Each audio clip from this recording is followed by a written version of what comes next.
Mr. Faisal, allow me to share my screens to the webinar. Okay, please. And assalamu alaikum and good evening, everyone. Yeah. I'll stop the sharing and then you can share. Okay.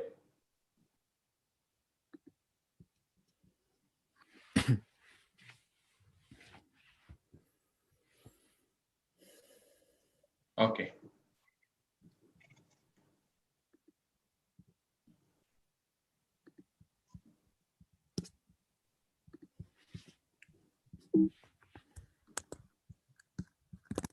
Okay. Hello, good afternoon to all participants of today ISACA Indonesia chapter webinar. Selamat datang kepada seluruh para peserta webinar kita pada siang hari ini. Ya, dalam kesempatan kali ini kita kembali mengadakan webinar bersama ISACA Indonesia chapter.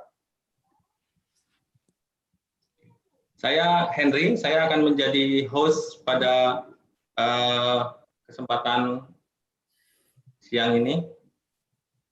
Okay, I'm just trying to make my slides work.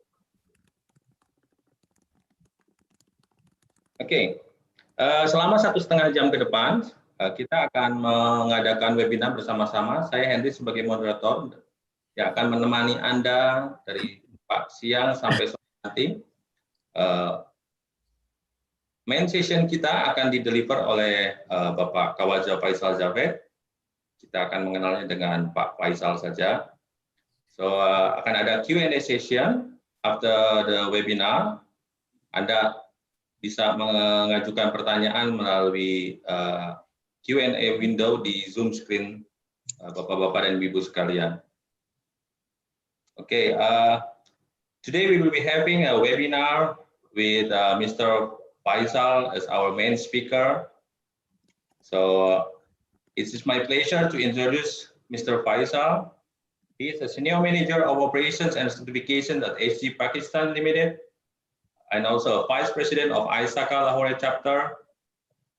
Mr. Faisal possesses a rich and diversified field of experience of around 26 years in field of ICT GRC, governance, risk management, and compliance.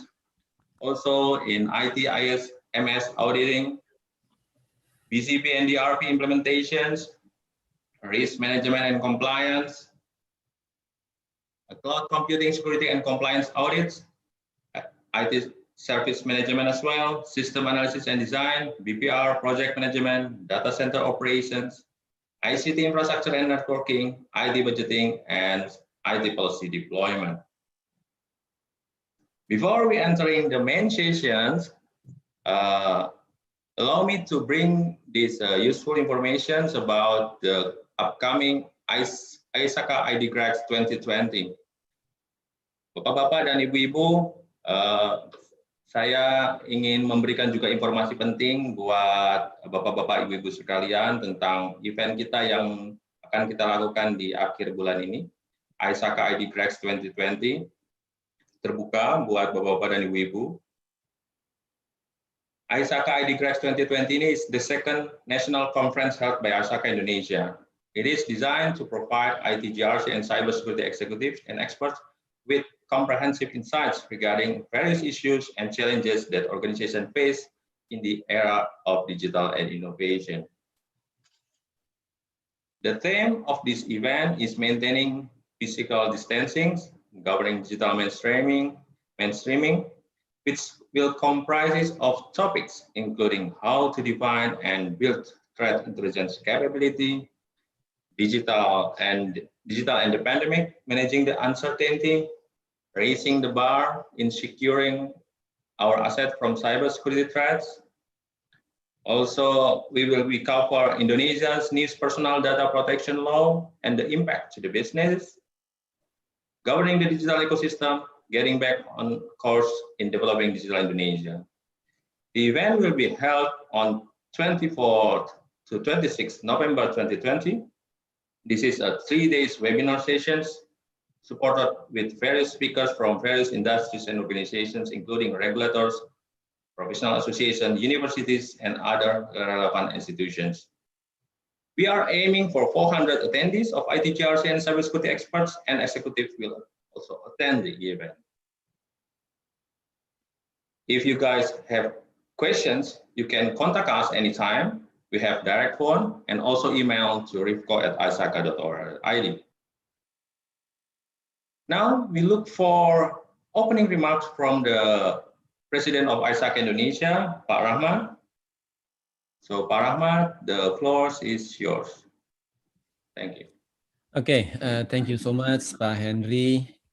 So, Bapak Ibu, selamat siang, salam sejahtera. Assalamualaikum warahmatullahi wabarakatuh. Suara saya cukup jelas terdengar?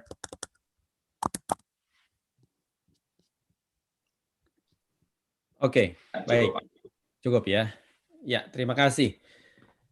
Good day, ladies and gentlemen, Bapak Ibu semuanya. I hope you are all doing fine, and tentu semoga Bapak Ibu sehat-sehat selalu, walaupun kondisinya serba terbatas ya, karena seiring masih berlanjut adanya COVID ini, dan tentu kita sama-sama berharap, berdoa agar kita sama-sama bisa segera membereskan ya pandemi ini. Sure, it has been a while. We are not meeting each other in person, so because of this pandemic. So that's why we deliver everything online right now to make all of us safe, and also still also getting the benefit of the profession community, sharing knowledge and also the experience between all of us. So and now, on behalf of ISACA Indonesia chapter, I would like to welcome our honorable and our distinguished guest speaker, a very old friend of mine from Pakistan here, also ISACA Lahori chapter, Mr. Hawaza Faisal Javid. He is a very well experienced expert, of course, on IT governance, risk management, compliance, security, service management. As you heard from Pak Henry before, including, of course, international standard and best practice on business continuity and disaster recovery. That is our topic currently for today. And it is our pleasure to have you here, Faisal. Thank you so much for being with us here. So we would like to appreciate for your precious time, sharing your wisdom for all of us here. So, Bapak Ibu semua, ladies and gentlemen, as you know that ISACA is the largest professional association in IT governance, risk management, assurance, and also cybersecurity field.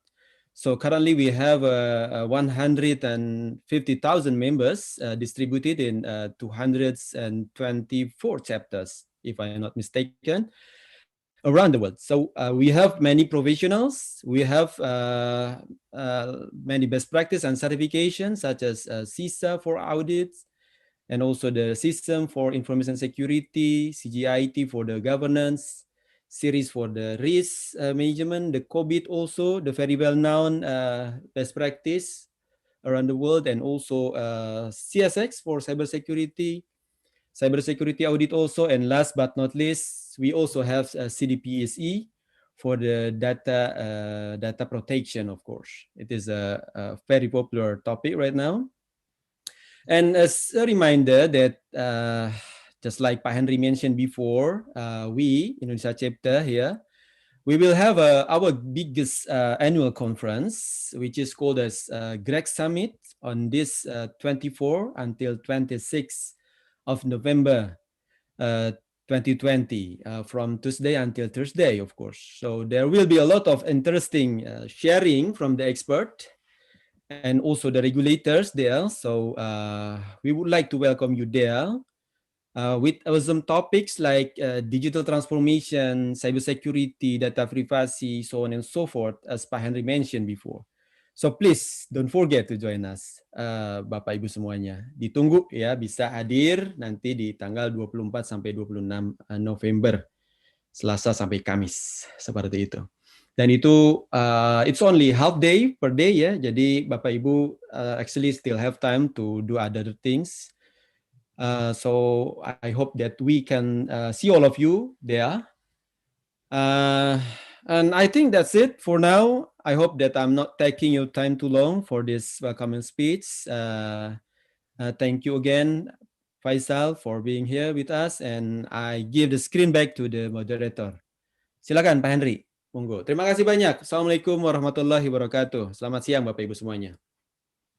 Thank you for your kind opening remarks, Pak Rahmat. So I think perhaps we'll start the main sessions for today's webinar. Will be delivered by Mr. Faisal. Mr. Faisal, the floor is yours. Thank you very much, Henry and Rahmat, for the nice words. Let me share my screen.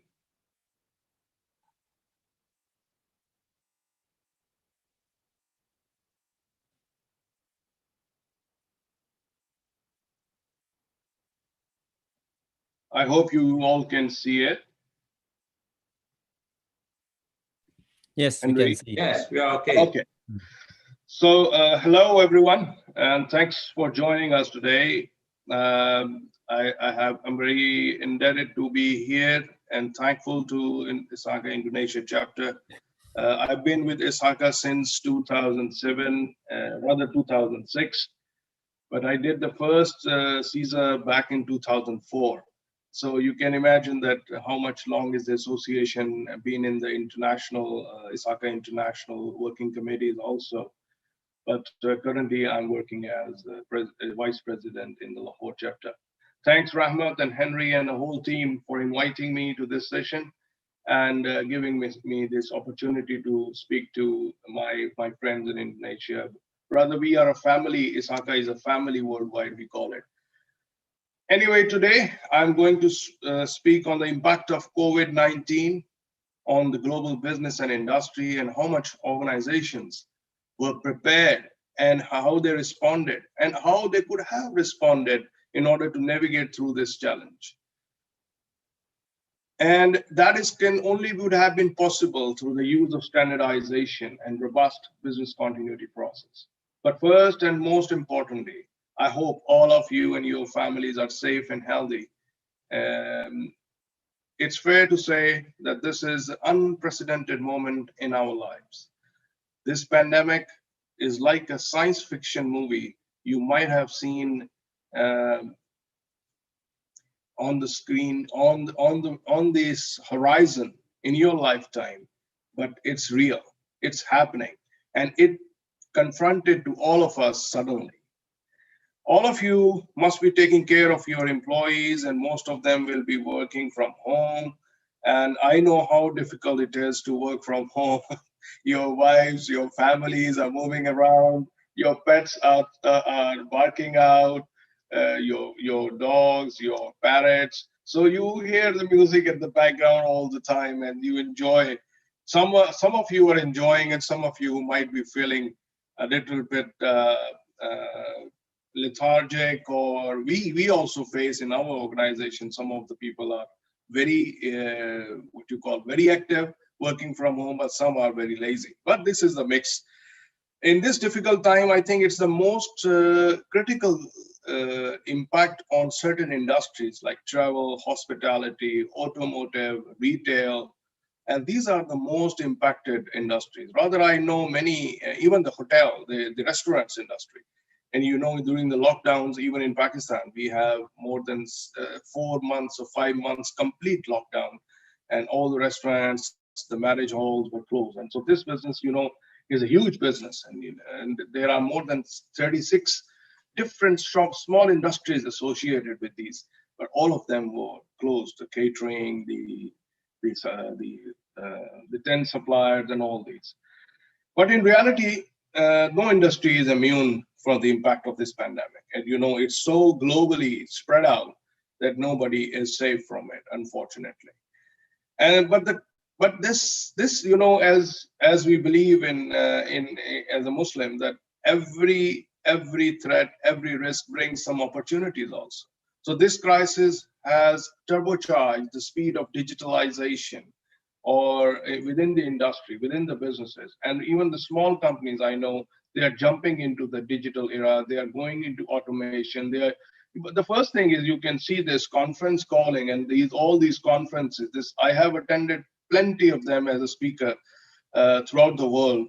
And most of them were virtually done, which were all planned to be done physically. I would have been traveling to Indonesia also. I remember in July it was planned, but unfortunately that was not possible. But this is the best part of this, that we are learning new things. And somebody has said that the digital disruption, or something which changed digitally overnight, and we have traveled a distance which would have been done by an industry, by a business in 2 years. We are completing it in 3 months. That's a big achievement, by the way. So all this will be discussed in these topics which we are going to cover in the agenda. I will describe about the impacts of the COVID-19, the preparedness of the organization and their responses, how they do it.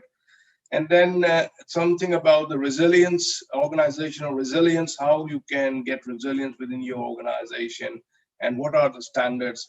And I will then jump on to ISO 22301, the main standard, which is the only standard in the world for business continuities, which can be certified by a third-party certifier.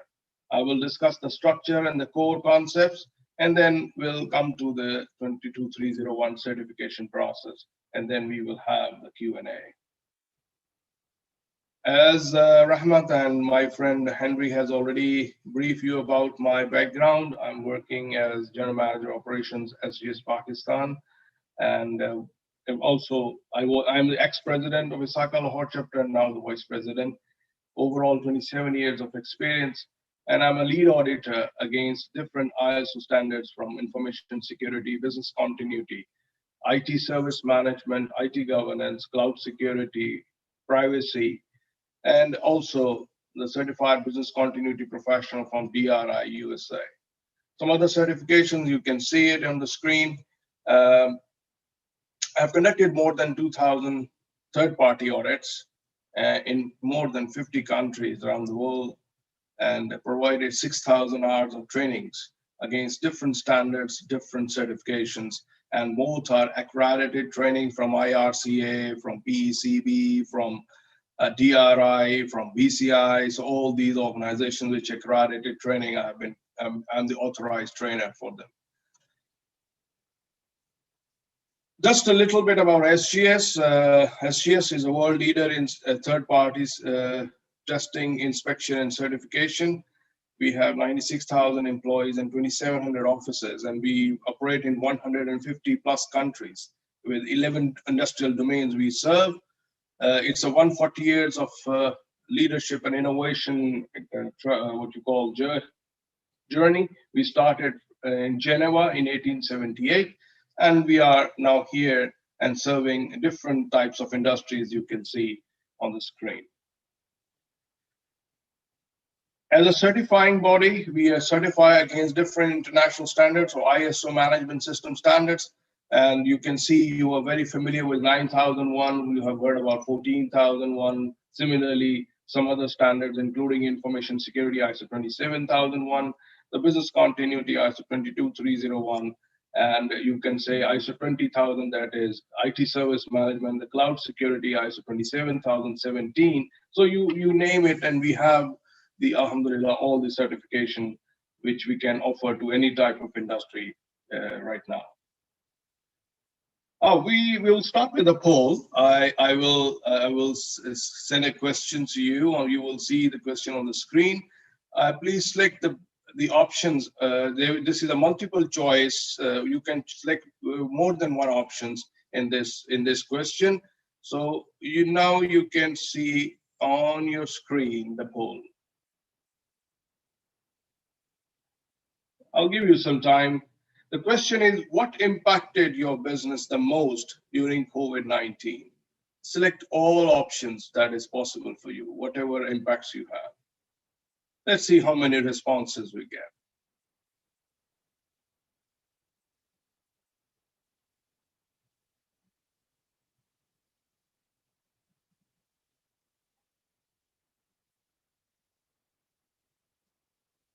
Going fast, good. Good. So keep on. We have more than 110 people right now. Let's see how many people respond.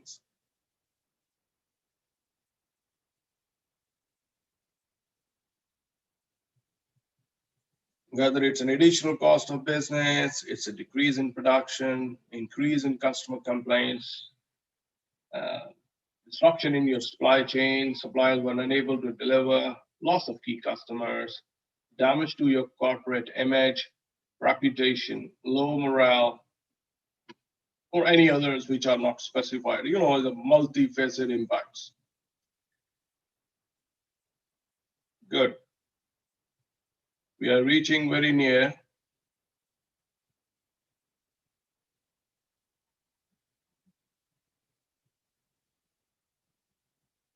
So I have to end the poll now.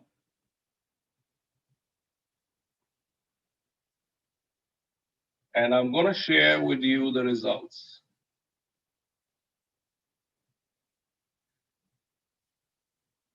So if you can see the highest impact, what I can see on the screen, the low morale of and the well-being, exactly.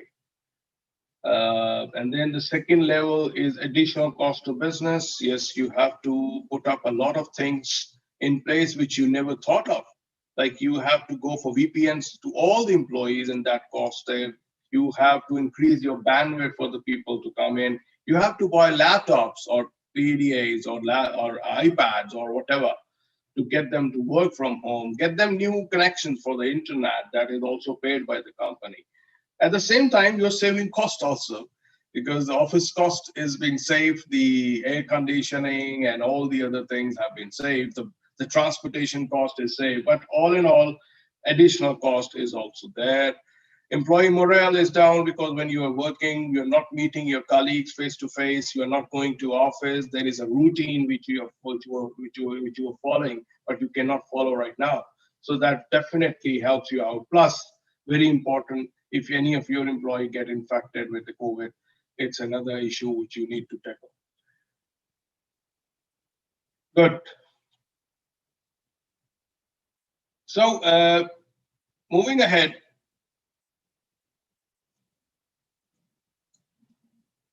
we will start with the organization preparedness. As you can see, the COVID-19 has impacted the business all around the world, as I told you.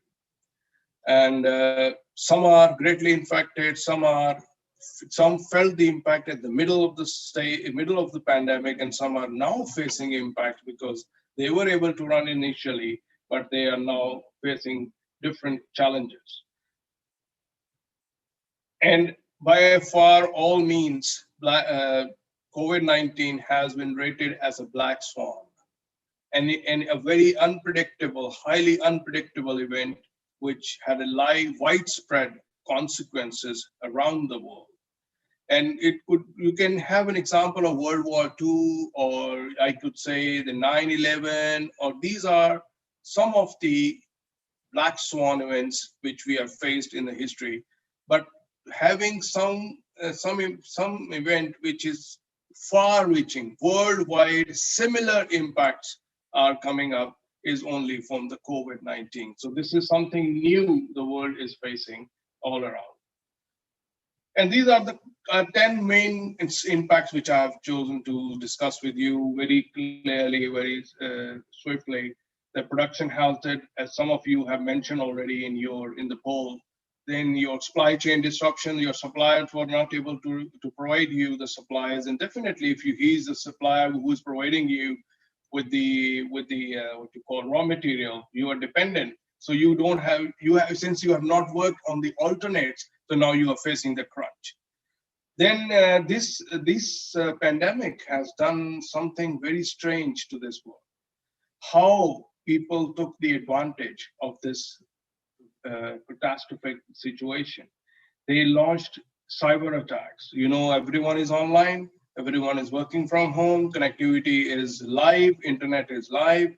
So the criminals and the sick-minded people, they are launching attacks onto our networks, launching attacks onto our human, in a way that they are launching phishing attacks, they are launching websites. I have seen more than 6 lakh websites which have been created. This is what the survey said, only to give you the information about COVID-19 to defraud you. Similarly, the phishing attacks, the ransomware attacks, the VPN attacks. So you can see, you name it, and this has increased 600% overall during this pandemic. Then you have IT disruption due to heavy load, data breach incidents, because people are working from home. Definitely, there are a lot of issues. You cannot protect. You are using the same computer as your children. You are working from on your home PC. So similarly, the security controls which were implemented within the organization are not fully followed when you are working from different machines or different areas. So in this gave to the rise in the data breach incidents, that your confidential data or private data has been leaked, which was under the law in certain countries is a huge crime, and you will be fined and penalties have to be paid. That is another impact on your business. Then your third-party supply lines, as you said, no alternatives, loss of privacy and confidentiality of data, loss of employee productivity, as you have seen in the survey. The highest is the well-being, and along with that is the productivity is impacted. When you're working from home, you don't have the same facilities as you work from office. Remote working planning failures, because we were not planning to have this magnitude of going from work from home. We never thought about it. And the most important is the employee morale, which has been drastically going down, because they're working with the fear of catching the disease, working with the families. If somebody in the family is unfortunately infected, that is another issue which is impacting their morale. Some of the consequences I'm sharing with you, some surveys, BCI Horizon Scan survey, which is basically giving you that what could be a consequence of a disruption. And if you see, especially during this pandemic, the loss of productivity is the highest one. And then, which is followed by the negative impact on the staff morale, which is authenticating what we have said, which is even surprisingly ahead of your loss of revenue. The people are considering in such a way that our impact on our staff morale is more important than the impact on our revenue or on our business. And of course, loss of revenue along with which our jobs are attached. And many people, I know many people have been laid off. Thousands of thousands are coming back to their countries, going back to their countries from the Middle East or from other European countries because they are losing jobs. Then another survey, which is giving us a very alarming kind of analysis, that when the pandemic struck, what was the situation of the business continuity planning by the organization? You will see, and you will be amazed to see, that 51% of the business of the organizations have no plan to combat for coronavirus. They had no plan at all. And some 27% has no plan at all, and 51% have no plan. They have plan, but not covering the coronavirus or some kind of a pandemic handling. And 24% are the poor people who were currently drafting, who were at that time, and still I know, because I'm doing audits against business continuity around the world. Virtually, I'm doing it. But so some are still drafting it, some are still working on it. The possible strategies the organization had, that 42% said that we are putting the workers from remote working, and 92% said that we have only left with the single option of choice to choose, that is work from home. That means additional investment, that means compromise on the security to some extent, because you don't have an option. Then why business continuity then? As you have seen, that the catastrophe which has emerged, but let me tell you that initially business continuity was considered to be the downtime of to fire, flood, to the natural disasters, cyber attacks, human errors, malicious acts. But unfortunately, COVID has given us something really new. It is not only related to the safety, but it has involved the entire organization related to the to the crisis which the business disruption has brought globally. And because you have to adopt certain sudden change in your working processes, you need new working processes, which is not very simple to do it. You are continuously doing those processes from certain period of time. Like you need to apply strict safety protocols for workplace, rational management of your human resources, you know, the 50-50% or the rotas you have defined, rethinking of shifts and working hours, application of smart working, and implementation of Internet of Things or digitalization. So these are all basically the areas which became in front of you suddenly, and the management were not ready. As you have seen, more than 70% of the organization has nothing to combat coronavirus kind of a thing. So I remember, I will share with you, I saw a joke on the social media that who is responsible for the speedy digital transformation, and the options given were the CEO, the organization, the board, and there was another option was coronavirus. And 99% of the organization chose, the people chose in the survey, that coronavirus is the motivator and is responsible for the digital transformation. Otherwise, we were sleeping like anything. So therefore, the companies has to prepare themselves for not only for the what you call for the coronavirus, not only for the normal attacks, including cyber attacks. They need to have a robust business continuity planning in place. They need to have resilience built in their processes, and they need to have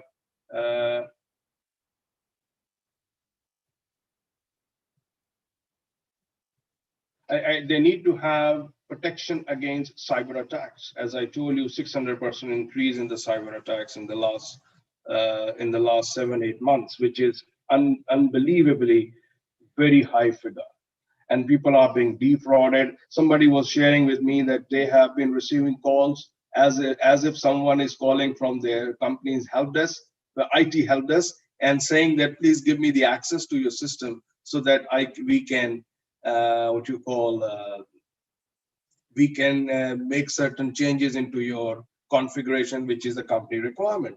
And without confirming, they are giving the access. So you can imagine that how these cyber criminals are attacking onto your organization and exploiting the human resource. So we need to see what is available to us. What are the tried and tested standards worldwide? What are the areas where we can use the best practices in order to have a robust business continuity plans, in order to build resilience to meet the future lockdown situation, which in Pakistan, if I would say, we started operation as almost as normal by 15th of September. But we were having less than 100 cases or throughout the country, or around 200 cases, maximum 300 cases a day. But since last 2 weeks, it is going to 1,400, 1,500. That means the second wave have started, and we might go back to lockdowns or smart lockdown. So these things are still there, and I believe this pandemic is here to stay, and we have to live with it, and we have to work in the new normal. And so, as I said, cyber attacks are on the rise. So this is the ISACA survey, April 2020, during the pandemic, with the peak of the pandemic, and they saw that organizations say that 92% said that has increased cyber attacks. 87% are saying that working from home has increased the risk of data privacy and data protection. 58% say that yes, cyber criminals will take advantage to disrupt because cyber attack is not only extracting your information, they can leave you behind without your business. because you lost that confidential data. You have heard about Marriott incident, you have heard about Tesco, you have recently heard about the airline British Airways. So you can see that these are not directly impaired due to the coronavirus, but still these kind of incidents are occurring during the coronavirus, that you are losing your privacy, private data, and you are held responsible under GDPR, have to pay heavy fines or penalties, which consequently leave you behind the what you call the survival, that it has been taking care of your survival. So only 51%, unfortunately, are highly confident that their teams are able to respond and detect the cyber attacks during this pandemic.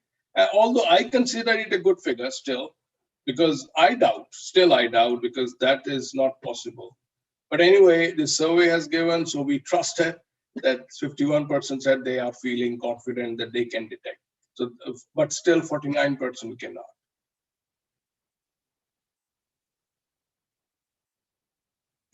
This is another very important analysis I did. That is top 5 threats in the last 4 years. If you see, the most reputable survey done for business continuity is by the BCI UK, and they do this BCI Horizon scan every year, and it's a huge survey, very specifically questioned for business continuity and resilience professionals. So if you see in the last 4 years, the top most what you call threat to the business continuity is cyber attack, data breach, or IT and telecom outages, because organizations are heavily dependent on the use of IT and technology. Therefore, they are facing this problem. Another thing which I wanted to highlight, which I have seen during the audits of my business continuity, or even in cybersecurity or related industry, and every type of industry I've audited, from manufacturing, from call centers, from software houses, from banks, telecoms, stock exchanges, you name it, and alhamdulillah, I have the experience of auditing them. And this is the common thing I have seen in 90% of the audits, that we don't focus on our third parties, even third, fourth, and fifth parties, because in certain countries, especially in Middle East, you have the front person with the first party who doesn't have any kind of a technical background, but they are only the local partners, and they just rely on the support from the partners overseas. So they don't know, they commit a lot of things. 724, 365, a very important word you will see, but unfortunately nobody knows the meaning of 724, 365. So and similarly, we don't focus during due diligence on these 3 important aspects, and these are creating havoc for the organization in terms of continuity of their business, because they are dependent on the suppliers which are providing certain services which are directly impacting your business, but we don't care about it. We don't go for alternative finding, that if something happens with this supplier, what we are going to do. Similarly, we don't do any due diligence on their business continuity and resilience requirements. We don't see their cybersecurity structure, because if they are attacked, that means consequently you will be under siege. And I usually hear this word, oh, no problem, we will deduct the amount, we will put the plenty on them. But what about the discontinuation you will be facing if they are not in operation? So I'm just showing these 3 things just to give you the idea that we have to see the complete supply chain from third parties, fourth party, and even the fifth party level, that how they are going to give you the 365, 724 guarantee if they don't have any kind of business continuity plans or reliance. Okay, let's have another poll. I'm gonna send you another question.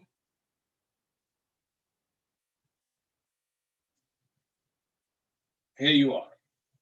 What type of business continuity planning your organization did during 2018 and 2019? I'm not saying 2020.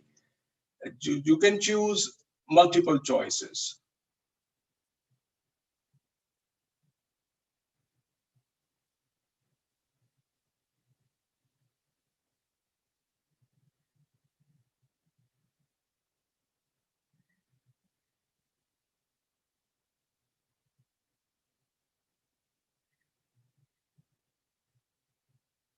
It's a basic understanding of risk you only have, or it's a formal business continuity plan, but not following 22301.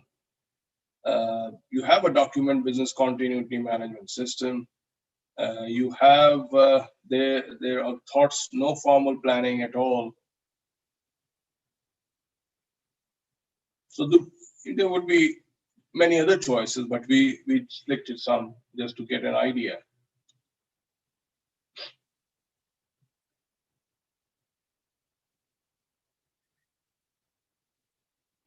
Come on. We are still getting some feedback. 5 seconds more.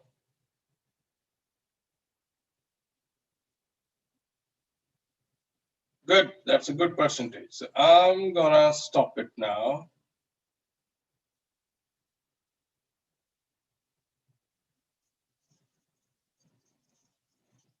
So this is and if you see a document business continuity management system, 45% of the organizations have. That's a very good percentage, I must appreciate, really. Basic understanding of the risk and control, 44%. So that is the downside of the situation, and you can imagine what I was saying in the initial remarks and the discussion. There was only a thought of, but no formal planning at all. It's 28%. So if I just add up 28% with the 44%, so you can see how much is the percentage. But 24% have still some formal business continuity plans, although they are not following 22301, but still they have some formal. That's a good sign, but these two figures are alarming. These two figures overall are alarming. So you can see that these kind of sorry, I think I have not shared this poll. So you can see on your screen the results. This is what I was talking. So this is an alarming situation, to be honest. But I'm happy to see in Indonesia, if you are all from Indonesia, might be from different other countries also, there are 45% people of the organization who have some document called business continuity plan. All right. So what are the cost? What is the cost of downtime? You can imagine the different costs you are facing right now. Loss of productivity losses, you could have reputational losses because you are not able to supply on time, not fulfill the orders. I can see we have got the opportunity because Alhamdulillah, Pakistan recovered well in time from the pandemic.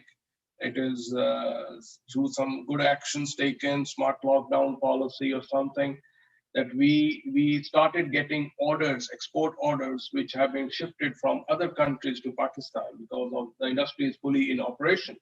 So but what about the other countries from where the orders have been shifting? They are facing the reputational damage. They were unable to continue. Some other expenses like temporary staff you have to hire, overtime to be paid. This is overall, I'm not only talking for pandemic, but any kind of downtime can bring this kind of impacts. Legal regulatory compliance issues, you have to be paying some penalties by not meeting the RTOs or RPOs, revenue loss, and of course, the financial cash flow or other things which could put you down, and most importantly, your credit rating being in this industry. So these are some of the costs of a downtime. So should we behave like this, which you have seen in different surveys? People were like this. They were thinking something will not happen to us, never happen to us. Or even if happen, we are ready. Without testing, we are ready. Or we can't plan for the unforeseen. And they rely that why to waste money on when we don't have a disaster? Now they are facing the music. Now they know what is going on. Now they know how this could have impacted. And I have a lot of inquiries again for business continuity standards, trainings, gap analysis. because of, as a result, of course, a business opportunity, but we should have been prepared before. So business continuity is a capability of the organization to continue delivery of products or services at an acceptable predefined levels following any disruptive incident.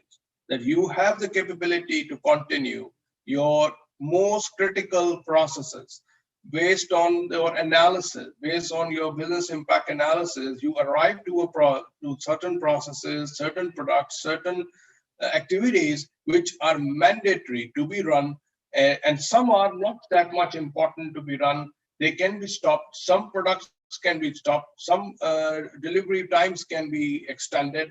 You could have stock in your other godowns. You could have 3 months of available stock, keeping in mind the supply lines issues. But this is something you need to decide preemptively, my friends, not at the time of incident, because this is the case of your survival.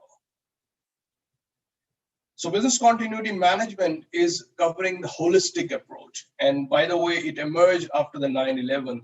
This main area emerged after 9/11.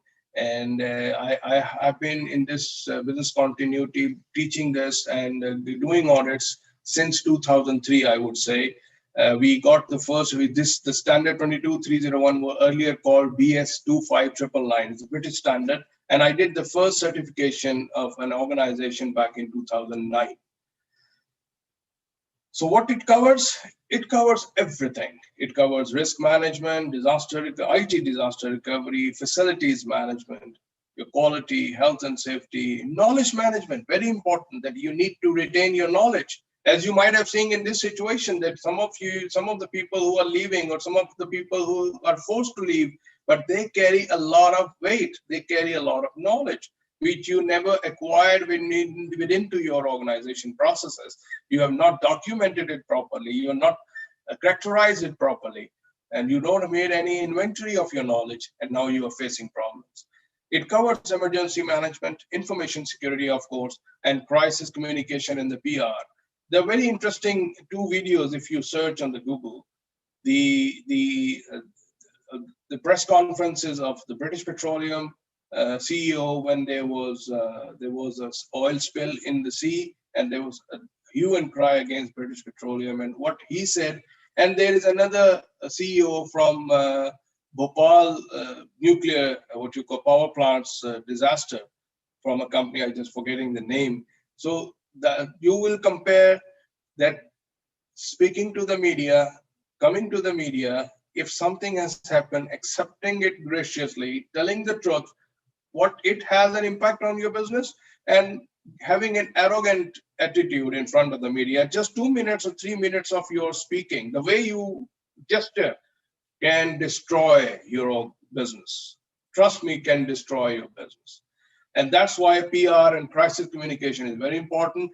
I have seen in many business continuity plans that even this standard requires that every organization have a spokesperson, what statement they are going to make to the media in the first hand, and even the statements are written down already. This will be the first statement, this will be the second statement to give to the media, and employees are forbidden to make comments on the social media. Hey, we had a fire at our premises and 2 people died, and so these are the things you don't need to disclose. This is the strict policy. One person speaks on behalf of the company, so that very strong message and clear message is going out. So what is organizational resilience? We said business continuity. Now, what is resilience? This is the ability of the organization to absorb and adapt to a changing environment as you are in right now, enabling delivery of its objectives to survive and prosper. Let me give you the reference. There is another standard, ISO 22316, which is business resilience, how to create resilience or organizational resilience, how to create resilience within your organization.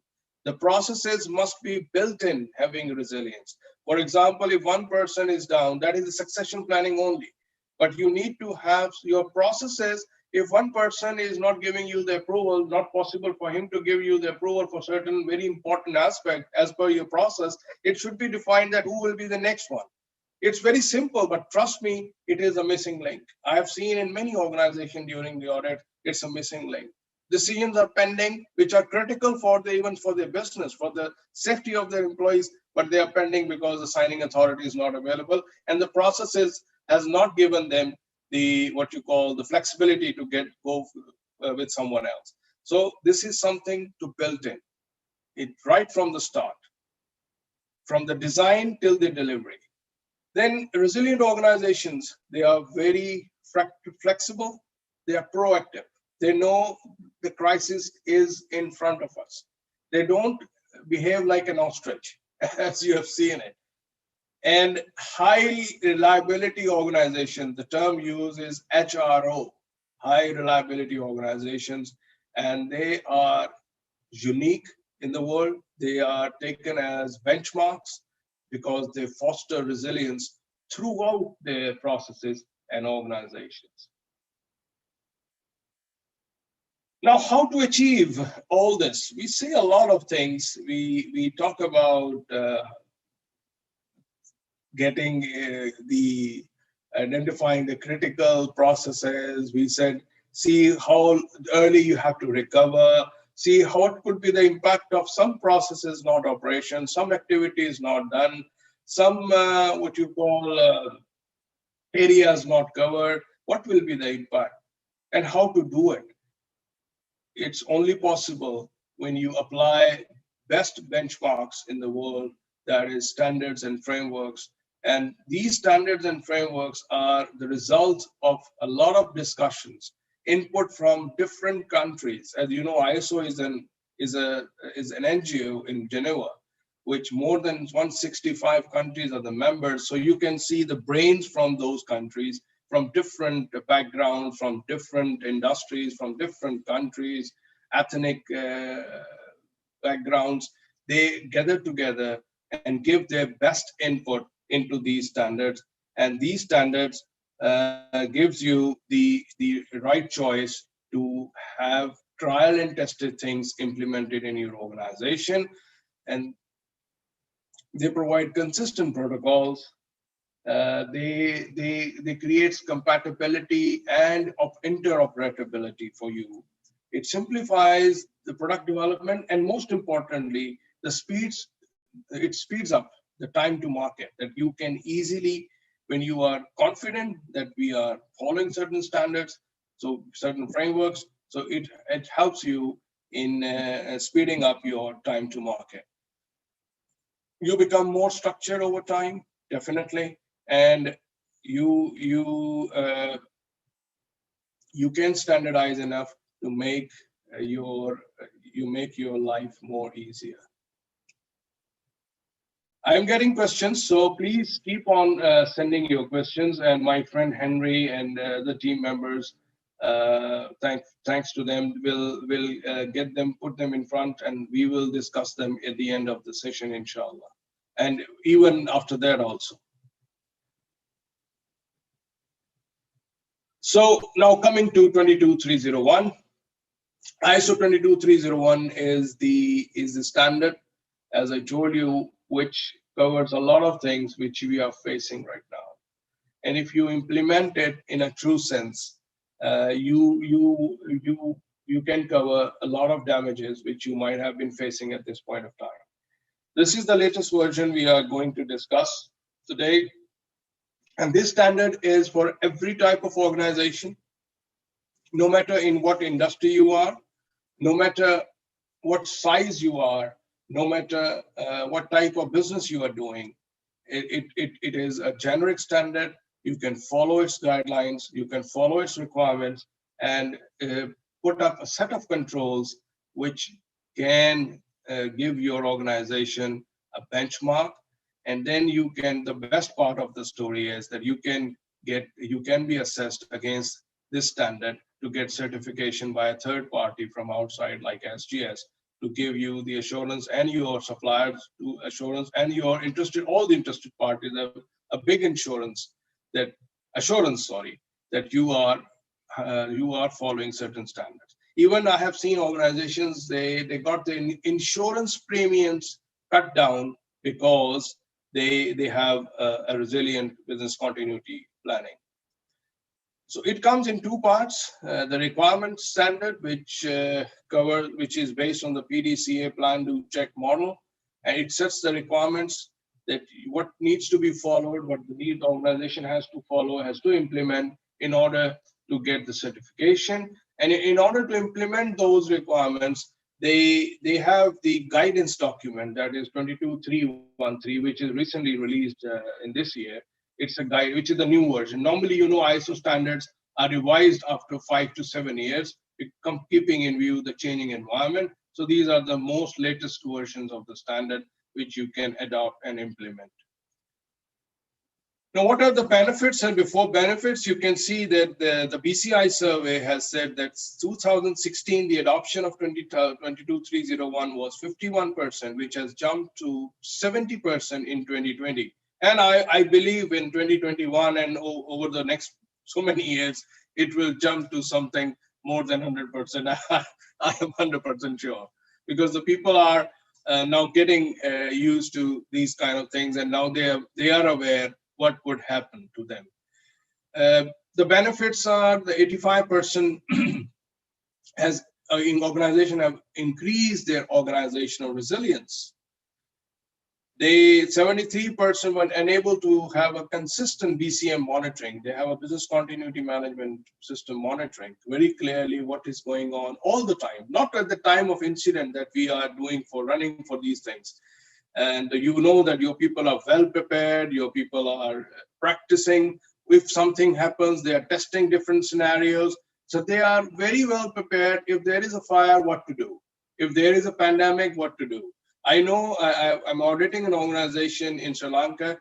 They are, you won't believe, they are 90% running from home since since February. Almost 90% of the people are working from home.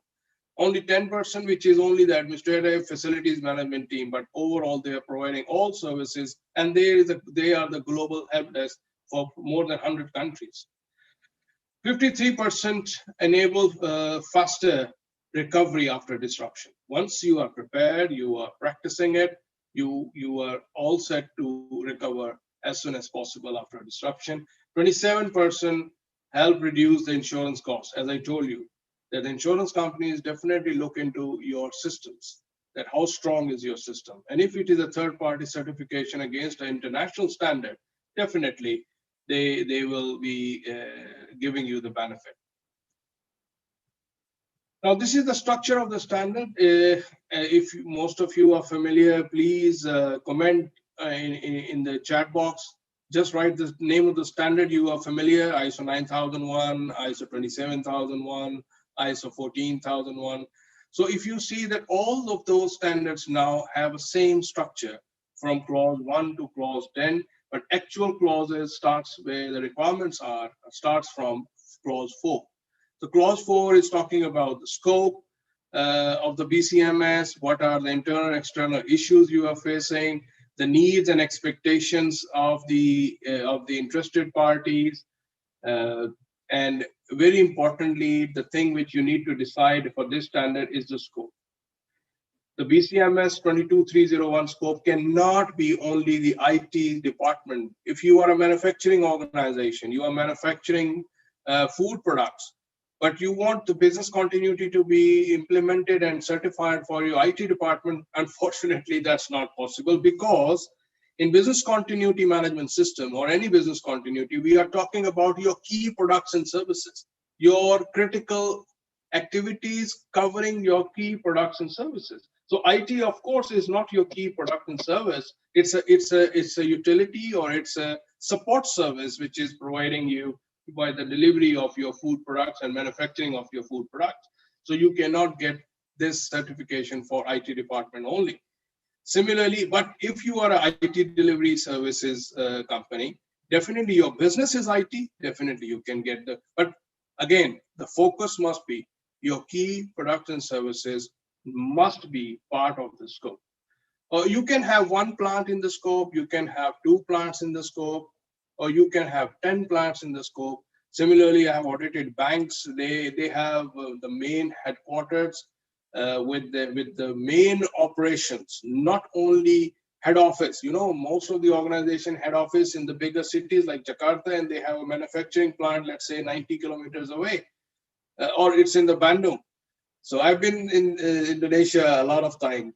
So Alhamdulillah. So they cannot get, and in the headquarter in Jakarta, they only have HR, admin, security, IT, sales and marketing. So they say, okay, let's get the certification for this headquarter only. No, 22301 is only applicable for your key products and services, which is your plant, which is situated 90 kilometers away. That must be part of the scope along with these support services, as you will see in the other clauses. Then leadership commitment is very important. They need to set the policy, they need to set the direction, define the roles and responsibilities. Then clause 6 talks about the objectives, the business continuity objectives, and the plans to achieve those objectives, and see if there are changes which you are bringing right now, how those changes will impact your overall business continuity. Clause 7 is talking about provision of resources. No management system can be implemented without resources, awareness of the people. The most missing, what I would say, the missing link for the business continuity or information security or disaster recovery is the people. So they need to be aware, trained, they must be competent, and we should know the competency, which is very important. Then internal, external communication, and you need to have a very proper defined processes that who will communicate to whom at what time and how. Then clause 9 is talking about measurement, monitoring and measurement. You need to set criteria that how you are measuring the performance and monitoring the performance of your overall business continuity processes. You need to do internal audit at a certain frequency to see overall how the business continuity management system is working. We call it BCMS, Business Continuity Management System. And finally, you need to do the management review, discuss. There is an agenda given in the standard that you need to cover to discuss all the issues with the top management. And finally, you need to raise the non-conformities wherever you feel changes has to be done, issues are there, and then try to improve continuity. I have deliberately missed out clause 8 because that is I would like to discuss a little bit in more detail. That is the core concept of business continuity. Then this clause 8 has 6 sub-clauses, which talks about operational planning, BIA, business impact analysis and risk assessment, business continuity strategies, business continuity plans and procedures. Then you have exercise and testing. I will quickly go through these just to give you a glimpse. The BIA, the business impact analysis and risk assessment. This is, I would say, the backbone for your organization. And the impact approach gives you the clear identification that what could be the impact on my business if certain activity is not done, or certain kind of what you call processes are not done, because those are the activities are basically supporting my key products and services. So we need to identify those, and BIA helps you in identifying those critical or prioritized activities which downtime of whom could impact my business. Once you get those activities, then you need to see what could be the threats that could bring those activities or prioritized activities down. We call it risk assessment, and you are familiar with this. Is also risk-based standard, by the way. So more focus on BIA. BIA is basically the process of analyzing the impact over time. What will be the impact after 1 hour, after 1 day, after 1 month, after 1 week or 1 year? What will be the impact, and what type of impact? Whether it will be a reputational impact, it will be a financial impact, or whatever. So you need to analyze through this process that what will be the impact over time of a disruption on my organization. And it maps the data flow, it quantifies your losses to some extent, It quantifies impact over time, as I told you. There are different methodologies of doing the BIA. Then, very importantly, it identifies your interdependencies, which is, I would say, the most critical area, that one process or one activity of a process is dependent on another activity of another process, or it could be dependent on multiple activities of different processes. If they are not going to run this activity, which is critical, is not going to run. So consequently, those activities has to run. So you need to identify the interdependencies along with the dependencies also. You might have external supplier as a dependency. I know certain organizations who cannot tolerate even 30 minutes of downtime, online banking, stock exchanges. So they need to have a very robust connectivity or bandwidth. And they are dependent for this for another organization, the internet service provider, whatever you call it. But if you don't, you can imagine now, they have put the 30 minutes as their recovery time objective, but they have not seen what will be the recovery time objective or what will be the continuity plan for the people who are basically providing that service to you, on which your whole 30 minutes are dependent. So that is very important. So dependencies, business impact analysis gives you to identify the dependencies and the interdependencies within your organization. It identifies time critical function, which is the main objective. And very importantly, it gives us the exact time or estimated, very close estimated time of recovery, and then to prioritize according to that timing, that which activity needs to be recovered first, and then second and third. So this is a very, I would say BIA, if you did a good BIA and you have reached to your main activities, which could have, not doing them could have a worse impact on your business, you have done almost 80% of your work. I would say 70 to 80% of your work, because it is so important. Some important terms which you need to consider, which this standard is giving us, is the MTPD, or we call it maximum tolerable period of disruption. It is the time it would take for adverse impacts which might arise as a result of not providing this products or services, or not performing that activity, become unacceptable. You have a call center, you are receiving calls that the internet is not working, or the banking ATM is not working, or internet banking is not working, different call centers. And you have been saying, oh, don't worry, sir, it will be working. It will be working in 1 minute. It will be working in 10 minutes, 20 minutes, 30 minutes, 1 hour, 2 hours, 1 day. And you are still not able to recover yourself. What will happen? They will go away. The people will start talking about your company, your bank, or your telecom on the internet. You will see a flood of things coming on the Facebook. And today it's very easy. I know an organization, a bank, which got their the disruption during the Eid al-Fitr, and you can imagine the impact of that.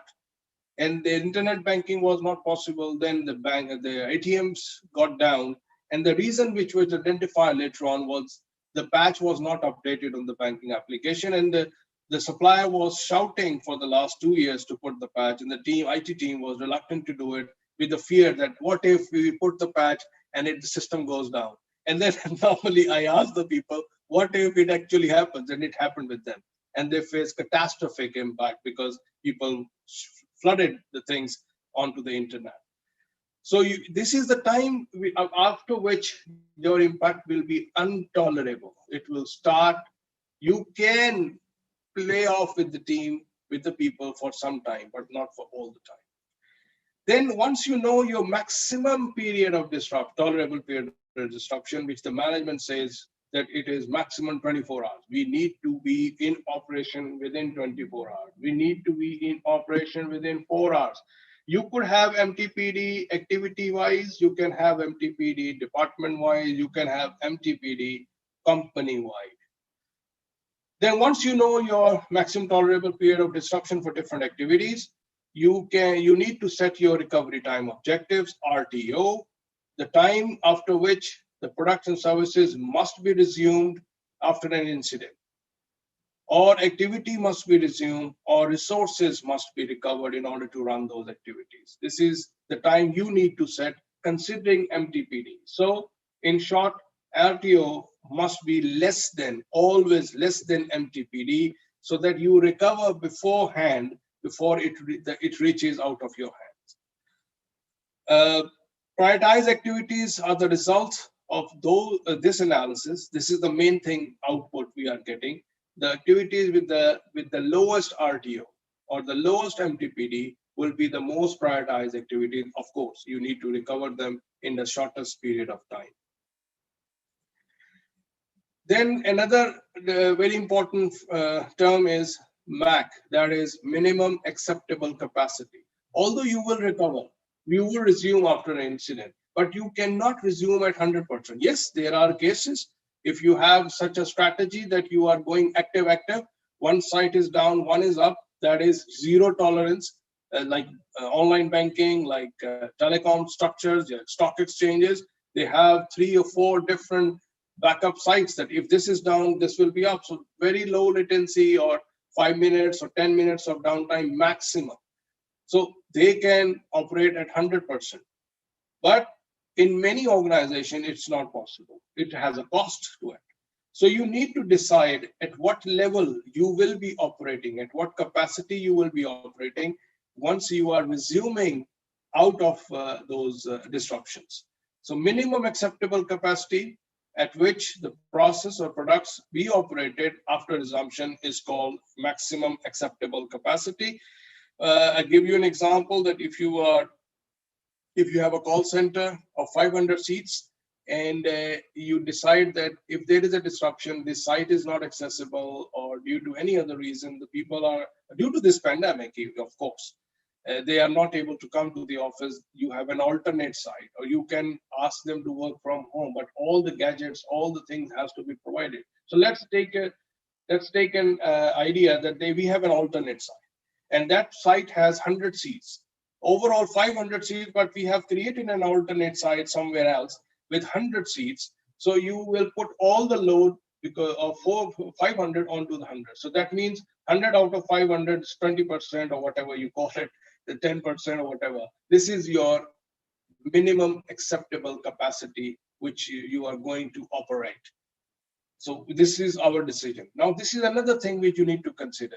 How long you will sustain like this, because the workload will get enormous. 100 people are doing the work of 500. So these are the 4 areas which answers you can get from the BIA. And once you have the... I'm sorry. I'm afraid we have 4 minutes time left before we go into the Q&A sessions. Thank you very much. Okay, I'm just quickly going through it. We will get the activities which are tolerant, which cannot tolerate disruption. We will have activities period of disruption, and which we have activities which could be scaled down for a shorter period of time, and some activities we can totally suspend during that operation so that we can have important activities running. Then business continuity risk scenarios, you can know what could be the risk. We need to see all the scenarios, risk scenarios, which could disrupt our operations, IT system outages, workspace unavailable, suppliers unavailable, and most important, staff is unavailable. Right now, you are facing this problem. The staff is not available at the proper space, at the proper area, although you have alternate strategies. Once you know your critical processes, your critical activities, you now need to have defined the strategy. What could be the strategy which we should apply in order to meet our RTOs, in order to recover those resumable activities? And those strategies are dependent upon the resources, 8 types of resources, with these 8 resources, any activity will require these kind of resources. They require people, information and data, building, work environment, and facilities, ICT technology, transportation, finance, the emergency cash concept, how to transport the people from one side to the other side, how to get them in time to the alternate side. We say a lot of alternate side, and we will push the people. I know I was doing an audit in US in Houston, and they had a DR site in Dallas. It's a 4-hour drive in normal circumstances. And when there is a crisis struck or a hurricane struck to Texas, they plan that we will reach to Dallas in 6 hours with the 2 hours cushion. And but unfortunately, they had an actual incident, and it took 14 hours to reach Dallas because everyone was moving out, traffic blocks, and all these things. Similarly, in KL, in Kuala Lumpur, I was auditing. It's an organization in Twin Tower, the Petronas Tower, and they did an exercise how to get out 25,000 people, which are always there in the building, right from in the working hours. And it, 87. I was auditing at 74th floor. It's so these are the, and you have buses. They said we have buses. How the buses are going to move in that particular area with heavy traffic. So all these things has to be considered. And of course, the suppliers. You need to decide the strategy based on your recovery time, which are the result of the BIA, and considering these 8 types of resources. This could be the cost benefit analysis if you want to recover at the continuous data availability to recover in minutes. This is the strategy. Then going down, if you can sustain for a longer period of time, you can just rely on the backup. This is for IT overall. But for production plants, for manufacturing plants, you could rely on your supply line. You could have larger stocks of finished products. You could have distributors having stocks. So these are different strategies you can choose. Once you have the strategy, once you know what are critical things, now it's time to have plans. What needs to be done? Who is going to do it? And this standard says about 2 plans, most importantly, the incident response structure overall, how to respond to incident, and a business continuity plan, which will cover the IT disaster recovery planning also. These are the 3, I just have 3-4 slides just to wind up. These are the 3 main plans, or what you call the responses. The first ones is when there is an incident, you can see, when there is an incident over here, this is a normal situation. You immediately incident response activated. That it accounts for people, dealt with casualties, contained the damage. And while this incident response is going on, the business continuity is also activated. All the concerned staff which are asked to move to the alternate side, they go there, they start leaving for there and start their operation from that side. And this is your business continuity plan, which is activated during the incident response.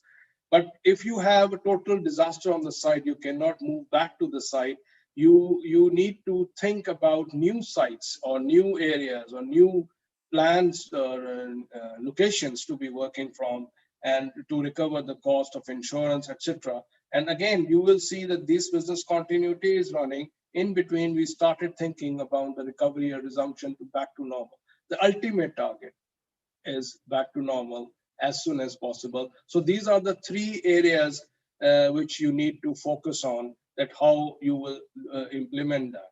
For example, in recovery and resumption procedure, you need to see where we are going to relocate. If there is something happen to this site, you can contact the real estate agents. You can have the full square foot you require at that time when you will not be able to recover back to the same location. So these are the things you need to consider preemptively. Then finally, you need to do testing. I have seen number of organizations, they have plans, but they never test it. And the reason for this is most of the organizations say is that we don't want to disrupt our main operation. I have seen, give you a very interesting example. I saw a media coverage of distribution of a consultancy firm giving the 400 pages business continuity plan to the CEO of an organization in a big ceremony. And then after 3 months, I saw an ad in the newspaper that we have a business continuity plan. We want to hire a consultant to implement that plan. So you can imagine what kind of a plan it was.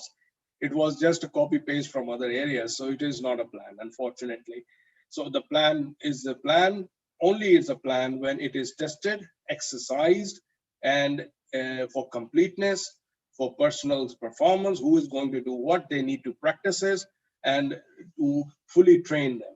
And there are different types of exercises. You can do it tabletop, just asking a scenario, speaking out a scenario, and everyone will speak out in sequence what he's going to do in that scenario according to his role and responsibility.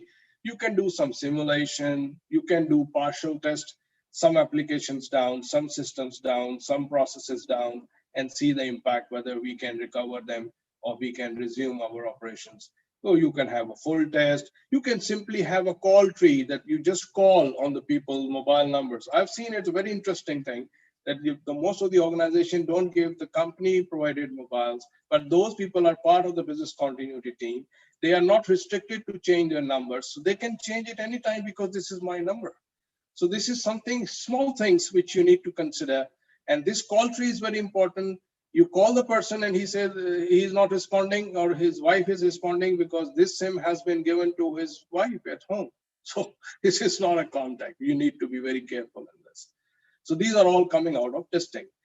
Now, finally, what is effective business continuity plan? What are those which are practical, which are ready, which are short, crisp, very clear, what needs to be done at this time?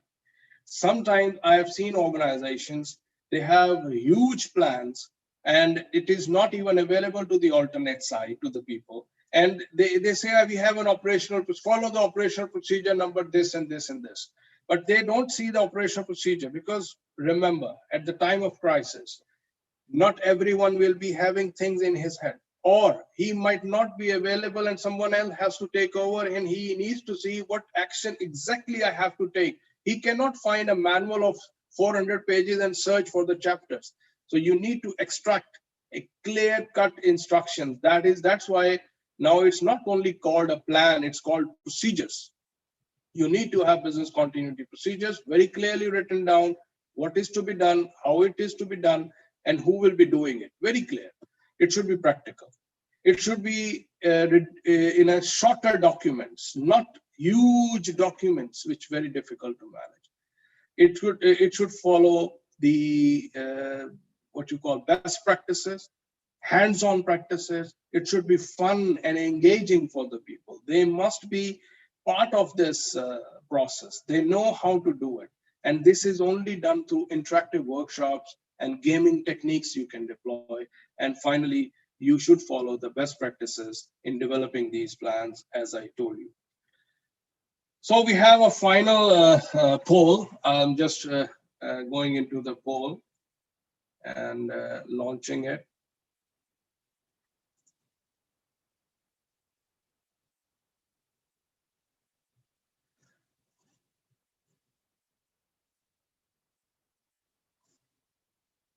Here you go.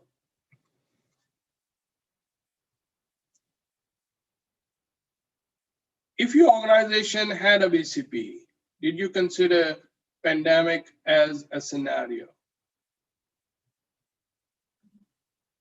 Let's see how many people had a BCP. And they considered pandemic as a scenario.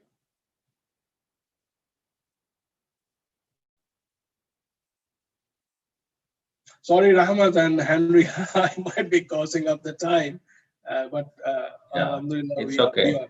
And also we noticed that your background's image doesn't work. Is that on purpose? No, because we can see your background. Maybe you can change the configurations again to activate your background image. Sometimes it happens. Okay. I don't know. Sometimes it gets this issue.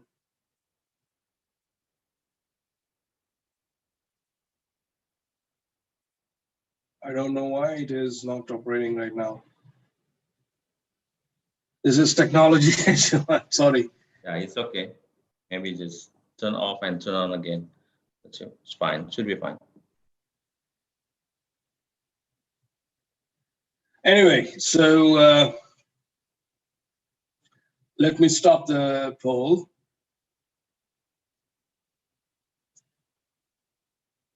and share the results.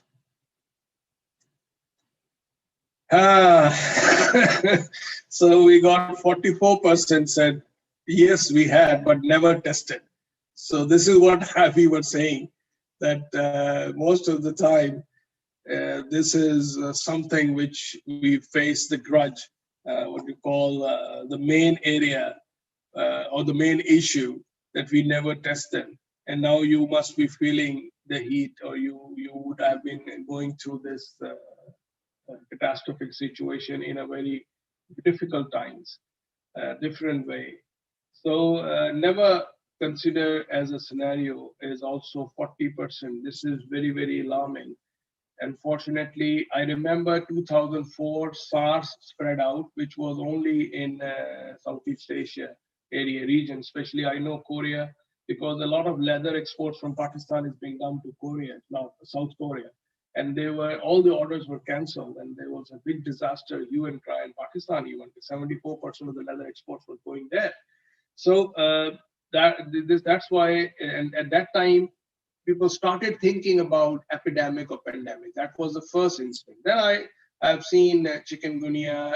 I've been traveling about what you call another dengue. So we saw these things that people started planning for them, because it is not a main thinking was buildings not available, IT systems backup, but never thought that the people backup is also very important.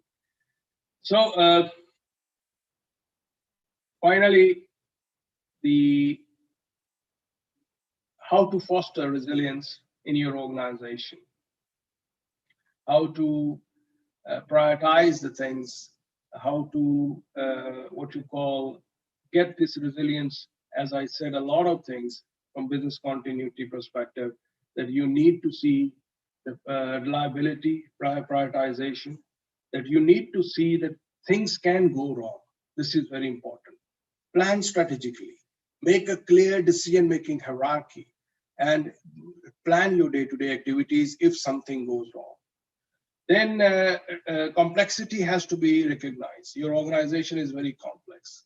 It has unpredictable instances.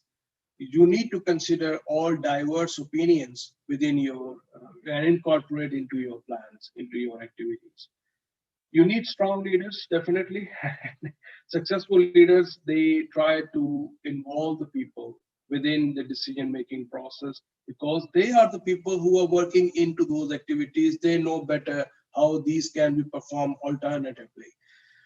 Acknowledge risk, that there is a risk. We need to have a resiliency mindset, and we need to have decentralized decision-making. The leadership is good, very good, but they need to acknowledge that somebody else has more expertise, and let them do their job and help you out in this. Finally, once you get prepared yourself, you can get the certification against 22301. And this certification process is similar for all ISO management system standard certification process. You have a stage 1 audit. We review the documentation of your system. Then whether it is according to the standard requirements, then we come to the stage 2 audit, which is on-site review or virtual review with the cameras that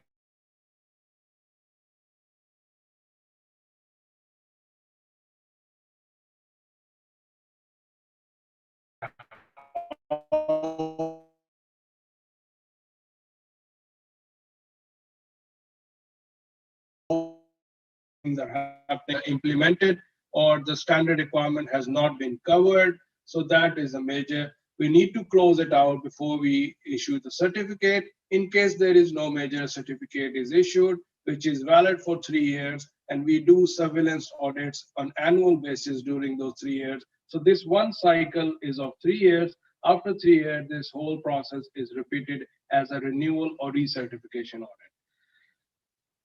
So that's all from my side. Sorry for taking a little bit longer, but I hope you have learned something out of it. It's my pleasure once again, and thank you all for your time and for your efforts. This is the lunchtime, I know there, and we are trying to cover it as much as possible. It's a huge topic, I do deliver trainings on this.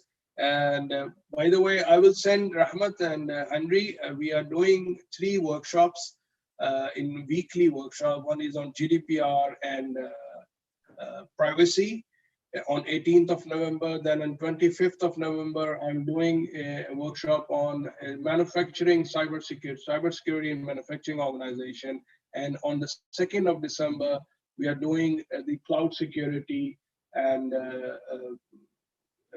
privacy standard covered. So I will send you the invitation. You are free to distribute it amongst your members. Thank you very much. Over to you, Henry. Okay, thank you very much, Mr. Faisal. Thank you for providing these useful insights about the way of managing COVID-19 impact to the business. And it's not surprised that not so many organizations have been prepared for this kind of disruption. So this is the perfect moment, I guess, the COVID-19 to create a wake-up alarm for everybody, to create business resilience and to adapt to the new way of working. So, okay, now we have reached the Q&A sessions. We already see some of the questions in the questions box. So let's start from the first questions. Okay. Mr. Faisal, can you read also the window for the Q&A, or I should read it for you? If you can read it, then it will be easier for me, please. Okay. We have 11 questions. I'm afraid we already have only 10 minutes left for this. Okay. So maybe we can have some of the questions. Let's go for the 5 questions, but remaining definitely I will answer, and I will email it to you so that the concerned person can get the answer. But we will try to cover. Okay, that's very wonderful. Yes. Okay, thank you. So the first question is from Pak Tri Ahmadi. How to make an organization, especially for leaders, awareness that BCMS is not only IT aspect. What is the best strategy? In fact, most experts of BCMS are IT person. Unfortunately, this was a situation, I would say 5 years back, because as I told you, I'm working in BCM since 2003 or 2002, we would say. I conducted the first training course in 2003. At that time, it was more IT prone. Even the BS 25999 was 80% requirements are very much IT prone. But now the things has changed, and even the organization management have realized that this is not IT. That's why you need to, and this situation, current situation, is giving you a very good idea that how the impact is not only on IT. The current situation has given us the idea that impact is not only the data center, it's organization-wide impact. And the organization must understand that IT is just part of it. The continuity is just IT continuity is just part of it. So best strategy is to give them the idea that we need, if this process of our business is not working, it's a business process, it's not an IT process. For example, if your payroll, if your production system, which is linked with the operational technology, and the data is coming into your systems, and that data, if the production is down, what the IT is going to do with that? So the thing is, we need to focus, number one, on, as a word which is used, key products and services. Highlight in front of them, what are our key products and services? And sir, if this product is not being delivered, where is our business? Where is this organization going? It is not IT is only supporting to deliver that service, but actually this is the product which we are doing. So to be honest, IT has nothing to do whatsoever right now in the current scenario with the business continuity planning. Yes, they are involved in the IT disaster recovery planning, or we call it IT service continuity planning, which is part of the BCMS overall. So I have in the last 5 years at least, seen this, the mindset has changed. And this standard has a wording which is company-wide. Nothing in this standard talks about IT. If you go through it, you will see it. Once you give a brief on it, and my advice is, number one, to give them what is the key production services, how we are going to get out of it, how we are going to run it in case of a disruption. I would say create a fear, and they will understand what could be the impacts. Yes. Okay, so we are going to the second questions. Second question is coming from Pak Zaki Balbe. This new norm, going digital, that has been triggered by the COVID-19 pandemic, will it expose new risks since more data and information are exchanged through the internet? And question number two is, how should an organization deal with this situation in such a short time? Kindly advise. Challenge is a short time. So what I understood is that in the new norm, going digital, yes, definitely new risks. As you can see, the Internet of Things, you might have heard about Internet of Things. The second workshop which I am doing on the 25th of November is basically on the digital disruption and what you call Industrial Revolution 4, which you might have heard, IR4, the new things. And that IR4 is basically the new technologies coming, the Internet of Things, the what you call the RPA, the robotic process automation, and all these technologies which are coming in, they are bringing new threats. It is estimated that there will be more than 1 billion devices which are interconnected by 2023, which will be communicating with each other. And you can imagine if your refrigerator, or if your air condition, if your microwave is being hacked, and you start with the small thing, and now you go to the other usage of the into your production decision making processes. All these things are going to connect with the internet, and then definitely they are under cyber attacks, and it will bring in new risks, definitely, and you need to see them. That is the main topic which we are going to discuss, a very detailed topic.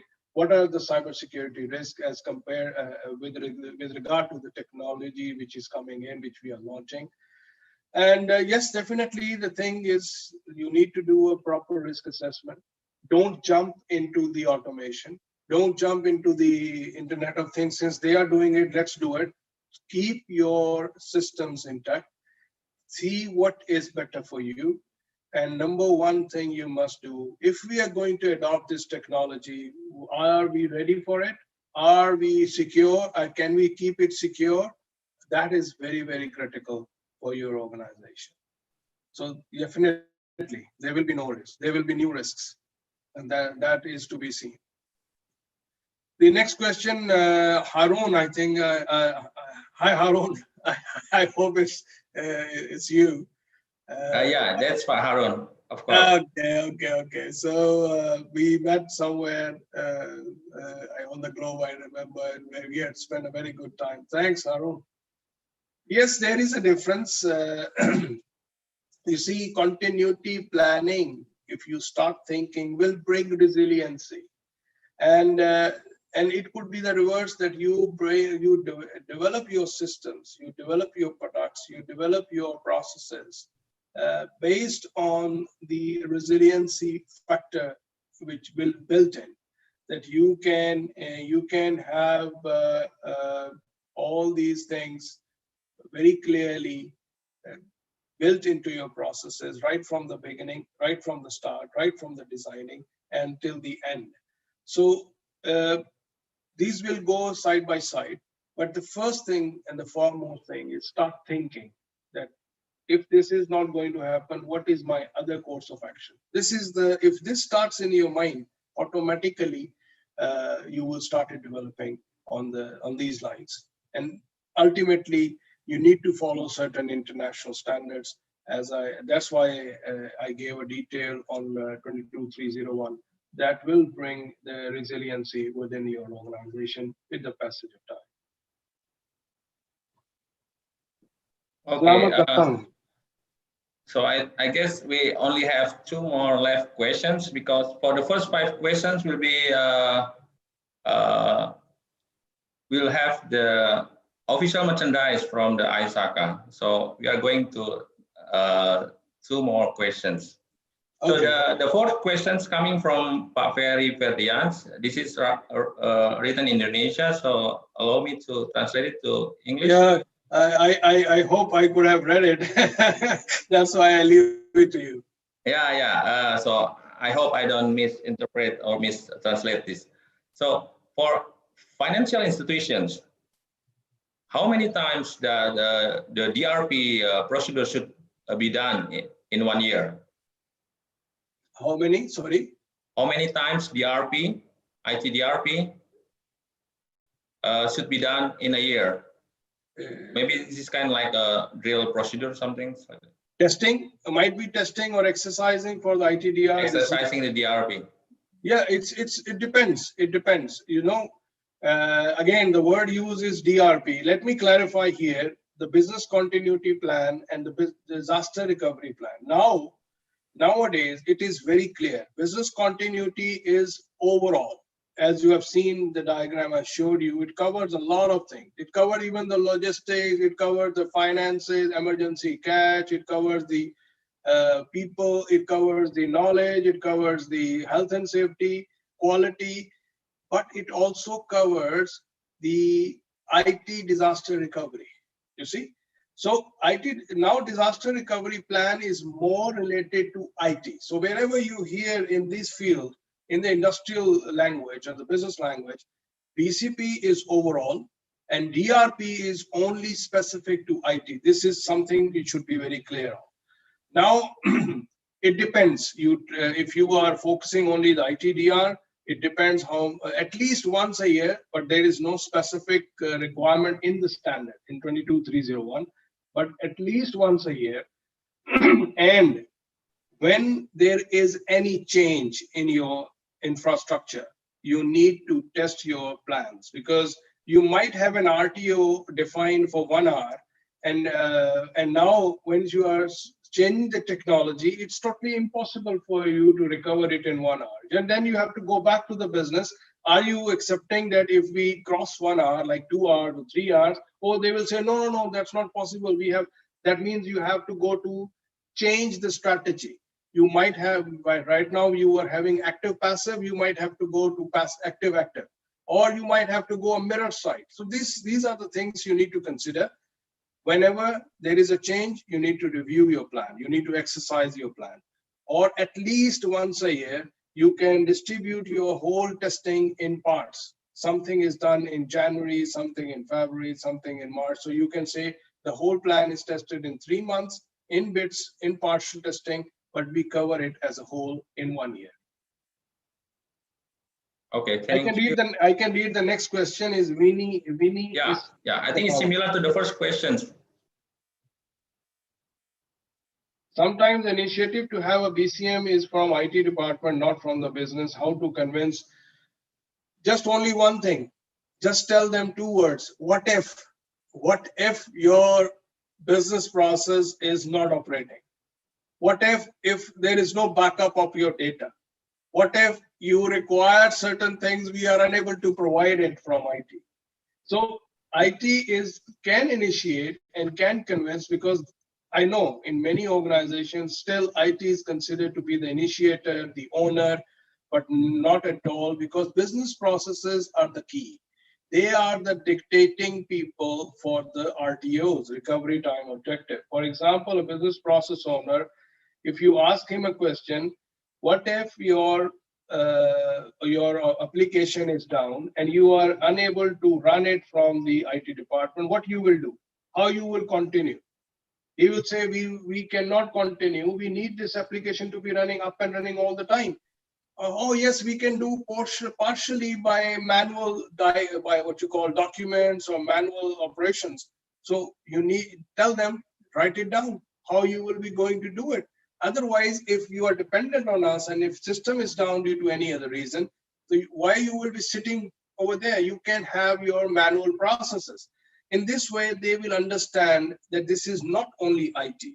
This is their business process, which will tell IT what to do in case of a crisis, what is critical for you, for me in case of crisis, and you have to drive your IT strategy based on my requirements, not your own requirements. So this is the way you can convince. By the way, these days, the organizational business process owners, they are very much familiar with these things, especially during this pandemic. When you will go back and tell them, they will inshallah understand. I hope I have answered the question. Yeah. Okay. Thank you, Mr. Faisal. I think we already we have reached the last questions because we're running out of time. Yes. So the remaining questions, as you you promised us, will be answered through email. Is that correct? Yes. Yes. Just send me the email and the questions, and definitely I will answer. And you can send your attendees through email. Definitely, no problem. Okay. Thank you, Mr. Faisal. Thank you for your time. So, okay, let me continue with Bahasa Indonesia, Mr. Faisal, to the audience. Please. Oke, terima kasih Bapak-Bapak dan Ibu-Ibu. Kami dari 5 pertanyaan pertama nanti akan diberikan merchandise yang akan dikirimkan ke masing-masing. Ya, Pak Tri, Pak Zaki, Pak Harun termasuk, Pak Ferry dan Ibu Vini. Kita sudah berada di akhir acara. Mr. Faisal, allow me to take over the screen from you. Sorry? Allow me to take the screen. Yeah, please. Okay, thank you very much.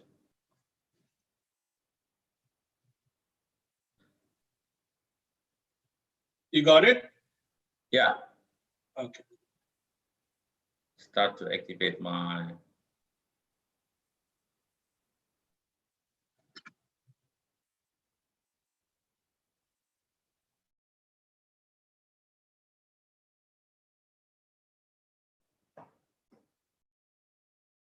Oke, terima kasih Bapak-Bapak dan Ibu-Ibu yang masih tetap online sampai akhir acara. Maaf, mungkin kita sedikit molor ya waktunya, tapi semoga semuanya bisa mendapatkan manfaat dari pertemuan webinar siang ini.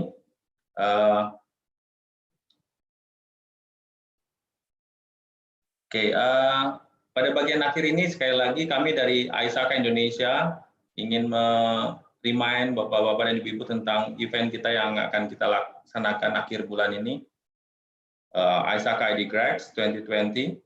Akan ada banyak panelis and speaker yang bisa terlihat seperti di layar. Ada Bapak Ilham Akbar Habibi, ada Ibu Ilya Afianti, Bapak Rahmat Mulyana juga,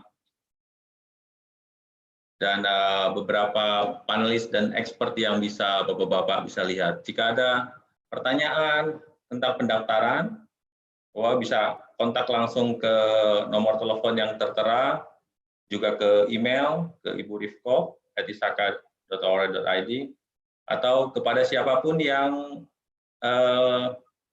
Bapak-Bapak dan Ibu-Ibu kenal di ISACA, is very welcome to contact us to register to this event. So, dari Pak Raki ada dari panelis yang lain ada closing remarks lagi? Tidak ada?